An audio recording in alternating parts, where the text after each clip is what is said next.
New imagination. शायद ऐसा हो सकता है, शायद ना हो, क्या सही है मुझे नहीं पता। तो ये है कि क्या ऐसा हो सकता है कि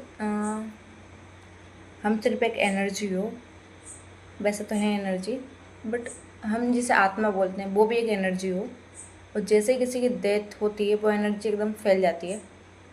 जैसे कि कोई गुब्बारा है, उसके अंदर गैस है और वो गैस में हम कलर भर देते हैं। मान लो रेड कलर की गैस है, हमने गुब्बारा फोड़ा और रेड गैस फैल गई। ऐसे ही दूसरा गुब्बारा फूट रहा है येलो गैस का, वो फैल गई। दूसरा फूट रहा है एक और ग्रीन गैस का, वो फैल गई। और साइड में एक और गुब्बारा है, इसके अंदर हवा भरी जा रही है गैस, तो उसके अंदर वो रेड और येलो का आधा आधा पार्ट उसमें फिल हो गया। उस गुब्बारे के अंदर अब येलो और रेड दोनों का मिक्सचर है। तो क्या हम भी ऐसे ही है कि हमारी एनर्जी हमारी डेथ होने के बाद फैल जाती है और किसी और की भी फैलेगी। हो सकता है मक्खी हो, मच्छर हो, कीट पतंगा हो, हाथी हो, कुछ भी हो सकता है।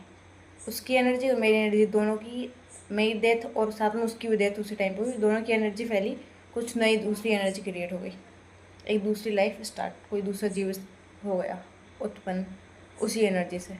या हो सकता है एक ही जीव से, मुझे नहीं पता है सही नहीं।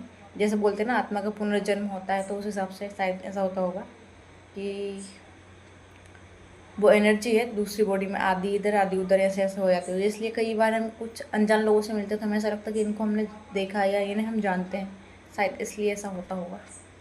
बाकी क्या है पता नहीं, ठीक है। शायद शायद इसलिए ऐसा होता होगा कि जो एनर्जी उसे गुब्बारे से, मान लो येलो गुब्बारा फूटा, उसकी आधी एनर्जी ग्रीन वाले गुब्बारे के साथ मिक्स हो गई, एक नई एनर्जी, मतलब नया गुब्बारा बन गया। और येलो की आधी एनर्जी रेड के साथ मिलके एक नया गुब्बारा बन गया। अब वो रेड और उन दोनों का जो कॉम्बिनेशन अगर कभी मिलेंगे तो वो ये सोचेगा कि इसको मैंने कहीं देखा है, इसको मैं जानता हूँ या जानती हूँ, ऐसा कुछ। तो वो इसलिए क्योंकि उसमें भी वो येलो वाली एनर्जी है और उसमें भी है, इसलिए शायद ऐसा होता होगा। सोचो सोचो, हो सकता है ऐसा होता हो सकता है ना हो। क्योंकि एक कॉन्सेप्ट अभी ट्रेंड में चल रहा है, पता नहीं क्या बोलते हैं उसको, कौन सी सोल, कोई सी सोल, याद नहीं आ रहा। तो वो क्या करते हैं, एक ही सोल अपने आप को दो पार्ट में डिवाइड कर लेती है ताकि उनकी एज जल्दी से पूरी हो जाए, ऐसा कुछ सिस्टम मेरे को समझ में नहीं आया पूरा क्या है।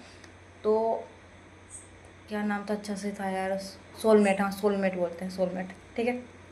तो जब एक सोल अगर दो पार्ट में डिवाइड हो सकती है, तो ऐसा कई पार्ट में भी डिवाइड हो सकती है। तो इसलिए शायद ऐसा लगता होगा कि हमने इस इंसान को कहीं पे देखा है, या फिर इंसानों के साथ ही नहीं, कोई जानवर भी अगर है तो उसको देख कर एकदम ऐसे ही लगता है इसको, ये अपना हिस्सा है, अपन इसको जानते हैं बहुत अच्छे से, ऐसा लगता है। तो वो सब इसीलिए होता होगा, बाकी क्या है हमें नहीं पता। बाय।